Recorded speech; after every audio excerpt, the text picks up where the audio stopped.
Welcome to the Chilling Ghost Stories channel. Today we bring you a famous Chinese ghost story titled The Moonlight Mystery. If you enjoy the story, please give us a like and subscribe to support the channel. Thank you. Now let's get started. Chapter 9. Moonlight. Moonlight, what is it? Every day when going to work, Lù Bǐng Chéng usually climbs the stairs to the 15th floor instead of taking the elevator.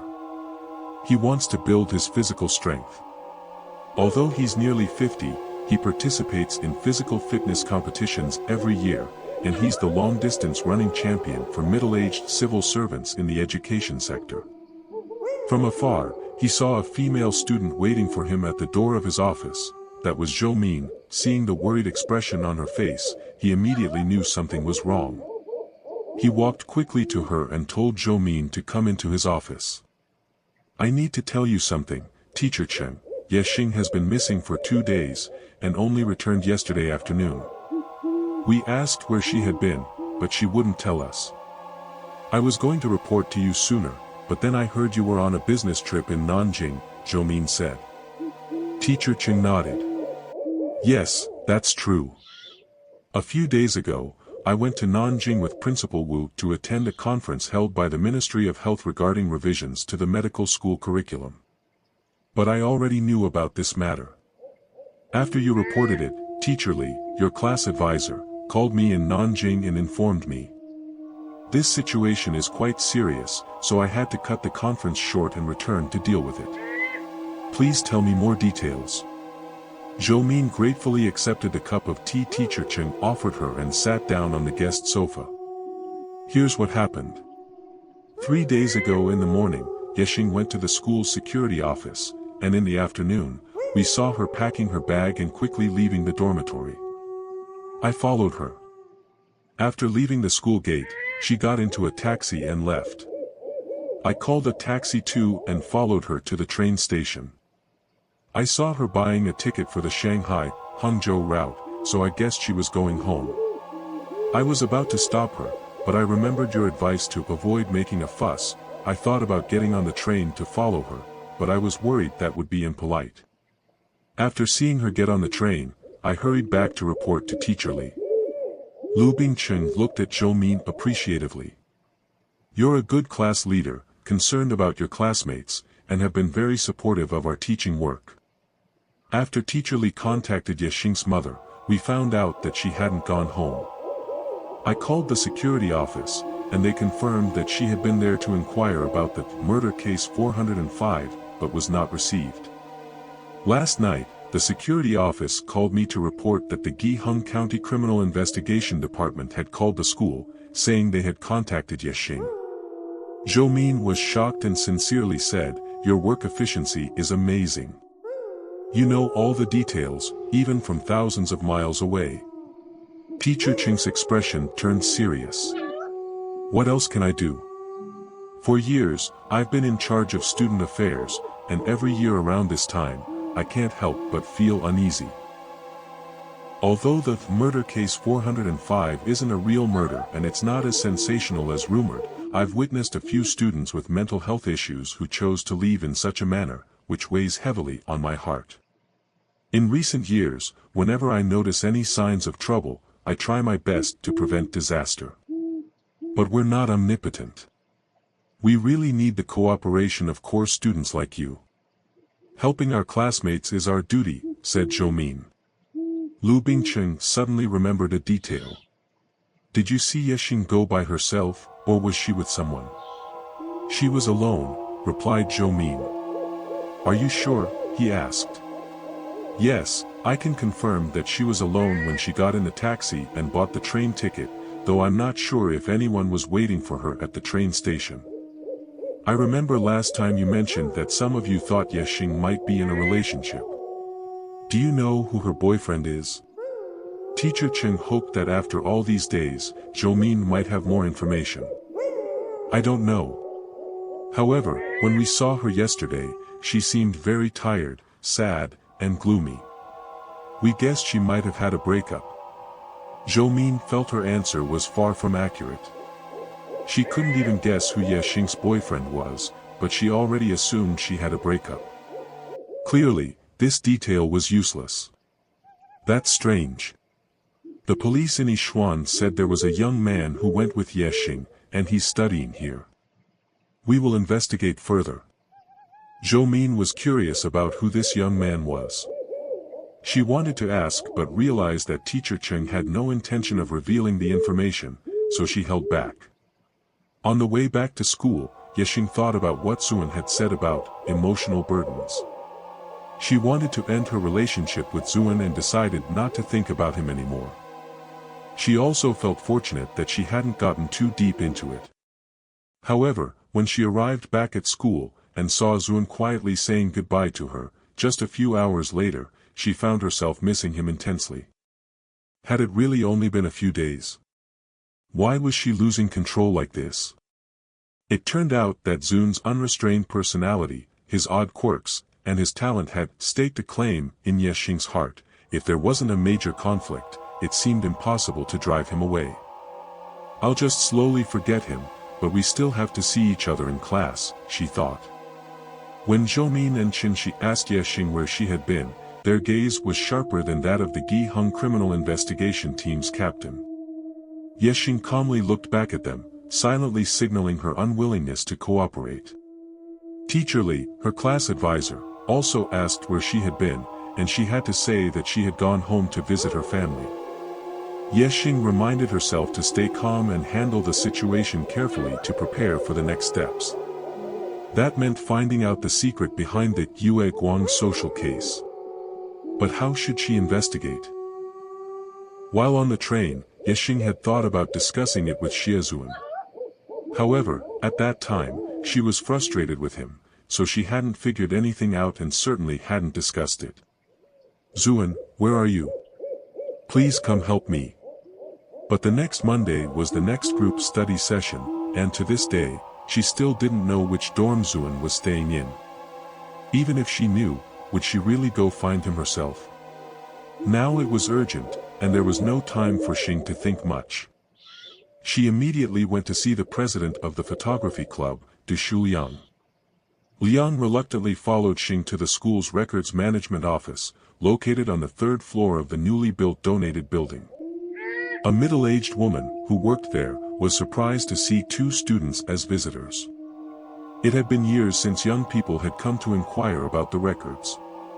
The student files were usually managed by the departments of each faculty, and this office primarily stored historical documents from the 70 years since the school's founding. Ordinary students were not allowed to borrow or read these records unless they obtained approval from faculty or administrative staff. What do you want to find in the records? Why bring a camera? The female staff member asked cautiously. We would like to see the records of this office. I know it sounds a little unclear, but here's the situation. Our radio station wants to do a feature about the school's records office. You all are the hardworking, silent heroes who work behind the scenes, and we want students to gain a new understanding of your important work, Xing said confidently.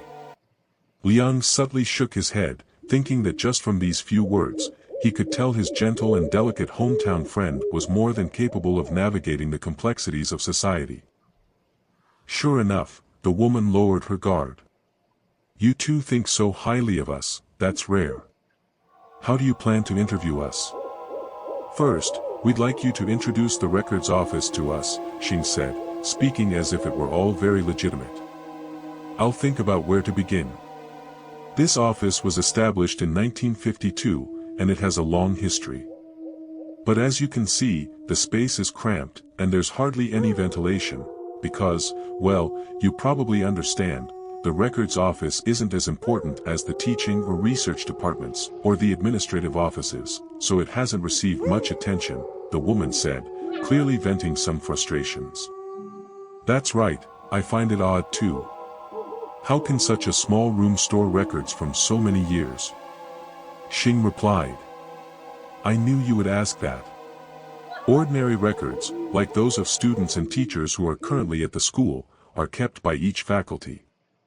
The records of alumni and retired faculty are stored by the Student Affairs Office and the Organization Office. Otherwise, if all the records from decades of students and teachers were gathered in one place, they'd pile up to the ceiling, the woman continued proudly. So, what kinds of documents does this office store? Xing asked, becoming more curious. With some pride, the woman answered, in general, we store all the important documents. Our office keeps historical materials and reference materials from the past 70 years. For example, if the history department wants to write a new history of the school, they must come to us first. The archives here are not infinite, but they are undoubtedly the finest. Does that mean the materials stored here are very rich? But I still can't believe such a small room could hold all of them. Xing continued. Of course, it can't. This place only stores a small portion of the most frequently borrowed materials. The majority of the records are still piled up in the basement of the old administrative building. It's really a hard job. It's pitch black down there, especially in winter. When I arrive in the morning, it's still dark, and I don't leave until it's dark again. We don't see the sun at all, the woman lamented, casting a glance at the camera Du Shuliang was carrying. I remember the photography club's members back then couldn't find a darkroom, so the school allowed them to use our space to develop photos. The basement was already poorly ventilated, and with them in there, it got even worse. Liang noticed the woman frowning, clearly remembering the less than ideal conditions of the past, so he quickly said, that was back when the previous club president was in charge. We, the 9th generation of club leaders, have never participated in their guerrilla tactics. Xing laughed, that period of history sounds so interesting. Could you show us the basement? It would definitely be a highlight in our program. The woman smiled. All right, I'll be your tour guide. The old administrative building was next to the basic medical teaching building and across from the anatomy and embryology buildings. It was made of red brick, one of the older architectural styles in the school. Since the administrative offices moved to the newly donated building, the old building had become quiet. Most of the departments had moved out, leaving only a few logistics offices behind, and the rest was left vacant, waiting for the economic department to rent it out or for the medical departments to use it as additional lab space. In general, the place had become rather dull. The woman led the two curious students through a dim hallway, opened a shabby door, turned on the light, and they began to descend the stairs. The light was so weak it made the hallway above seem bright by comparison. Xing almost had to feel her way down the stairs to avoid tripping. Once they reached the bottom, they walked for about 10 meters in the dim light before they finally saw two large, closed doors. The woman fumbled through her pockets, pulled out a bunch of keys, and under the faint light, found a long brass key. She opened the door. Xing couldn't help but ask, why is the records office placed in such a dark place? The woman paused for a moment, then reluctantly said, I'll just say this, it's a matter of not being valued. Nowadays, everywhere is focused on revenue-generating services, and the records office is just filled with old papers. There's no room to run any services. The school prioritizes the economics department. We naturally want a better office, but no one listens to our requests. Inside the dark room, the woman turned on the basement light. Inside were 2 rows of bookshelves, stacked with materials that nearly reached the ceiling. Finding anything without guidance would be like looking for a needle in a haystack. Xing sighed, there are so many things here. It must be hard to find something. The woman replied, it's difficult for strangers, but we've memorized the filing system, so it's easy to find what we need, as long as the files haven't been misplaced. How are the files categorized? By ABC or by the number of strokes in the Chinese characters? Xing was now very curious about the file on Guoguang. The woman smiled knowingly, realizing that Xing was from an outside field, and said, the categorization and indexing require specialized knowledge. We all studied archival science. Simply put, we use a traditional classification system based on dates and themes. For example, first we sort by the year, then divide into groups like the party government, education, research, foreign relations, and other schools. We can also search by ABC or the number of strokes in Chinese characters. We've put a lot of effort into making the guides, and they are as comprehensive as possible. She pointed to a thick book on the small desk by the door. That's the guide, which is updated every year. Du Shuliang looked somewhat discouraged, yawning. Xing glared at him, signaling him to perk up. All these classifications and guides, so boring. Liang complained. You should just ask her what you're looking for. She's more than happy to chat. You didn't hear her say, we need school approval before we can access anything. I'm looking for something personal, so the school will never approve it. Xing realized she had hit a dead end. What are you looking for? Well, if it's personal, I can't really ask, Liang said, seeing her frustration. Xing had a sudden idea. Of course, it's related to the murder case 405. You've probably heard of it. I live in room 405, so of course, I'm concerned. I want to check out the old documents. At least it'll give me some knowledge. She added, don't keep anything from me. Liang looked at her, surprised, and after a moment said, I thought, you seemed a bit mysterious lately, and now I understand why. The 405 murder case is strange, but don't get so obsessed with it that you end up doing something extreme. You know, some of the people who jumped had mental health issues. It's possible that history and rumors influenced them, just like the way hypnosis works. Could that be happening to you? But I've also witnessed strange phenomena with my father's death and Shenwei Qing's sudden death. How could I not feel a sense of danger? You're right. Have you been taking courses in psychiatry? Xing felt grateful for Liang's straightforwardness and concern. Liang nodded, looking more serious. Yes, I visit the psychiatric hospital once a week for practice. I'm learning more, but it's also quite sad. For common illnesses, we focus on prevention, hygiene, exercise, and good nutrition. But with mental illness, we can prevent it, but people tend to neglect it because it's harder to notice. Ordinary people, especially like me, are not patient enough to stay vigilant. Looks like you've become more mature lately. Have you fallen for someone? Xing asked logically. Liang immediately denied it. No, you're off topic. You're very observant, though. I'll take you to our photography club's room and show you something very important. No matter how much Xing insisted on knowing what the important thing was, Liang refused to say. When they arrived at the photography club's room, Liang dove into a metal file cabinet, searching for a while before exclaiming, found it. He turned around, holding up a long brass key. Looks familiar, right? Xing gasped, recognizing it. It was the same kind of key the woman had used to open the basement door. I remember she mentioned the photography club used to use this place as a darkroom. I just recalled that when the previous president handed over the job, he gave me a bunch of keys, including one that was old and a bit unclear in purpose. When the woman mentioned the old times, I immediately connected the dots. It seems the previous leaders had a key to the records office, but after they moved out, they forgot to return it, and now it's a relic they kept for souvenirs. Liang smiled as he spoke. Xing reached out to grab the key, but Liang pulled it back, making Xing a bit startled. Hold on. I can give it to you, but you have to promise me something, Liang said seriously. Seeing Xing's slightly irritated expression, Liang stopped speaking. He looked at the tarnished golden key and remembered when he had emphasized earlier, we must pay attention. Liang's face grew serious. Xing, we are from the same hometown, and I have always regarded you as a younger sister. That's why today I want to seriously remind you, if you find that file, after reading it, there is no need for you to worry.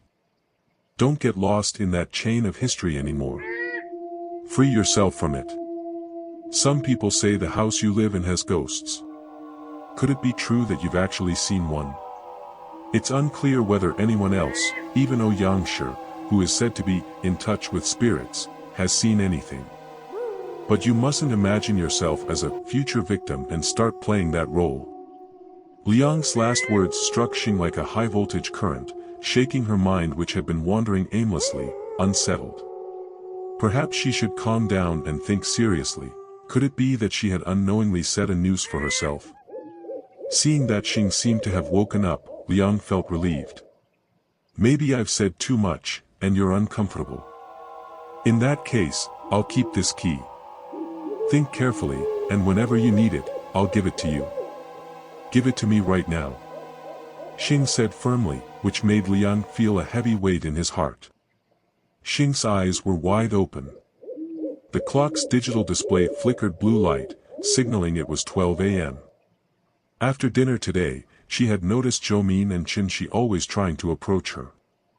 They were always present in the dormitory, in the self-study room, even in the bathroom, making it impossible for her to go to the file room. At this moment, the dormitory was very quiet, with the only sound being the even breathing of each girl deeply asleep. Xing took a flashlight and camera, quietly got out of bed, and left the room.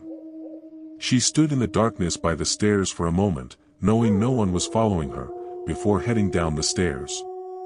At the corner of the stairs between the first and second floors, Xing crawled out the window. Walking alone in the quiet campus, surrounded by darkness, Xing couldn't help but think about Xie. He was so petty, or perhaps, he thought of her as a petty girl. She had thought he was a person of strong will, but with just a small setback, he had lowered his flag and retreated. Fine, she would go to the file room in the middle of the night. It would also be an opportunity to test her courage. Although she thought this way, when she passed through the long corridor of the old administrative building, she felt a chill. It wasn't as dark as the anatomy building, and there were a few graduate students working on experiments, but the unexpected noises still made Xing's heart race. When she descended the stairs, the light overhead seemed perpetually dim. Especially when the wind howled through the corridor, the small door behind her creaked open, making Xing think that perhaps her journey tonight had been a mistake. But she had finally arrived at the file room door. Holding the brass key, Xing swore to herself that if this key didn't open the door, she would listen to Liang and stop bothering with the murder case 405. But what would happen on the morning of June 16th? Or would she let Xie hold her tightly?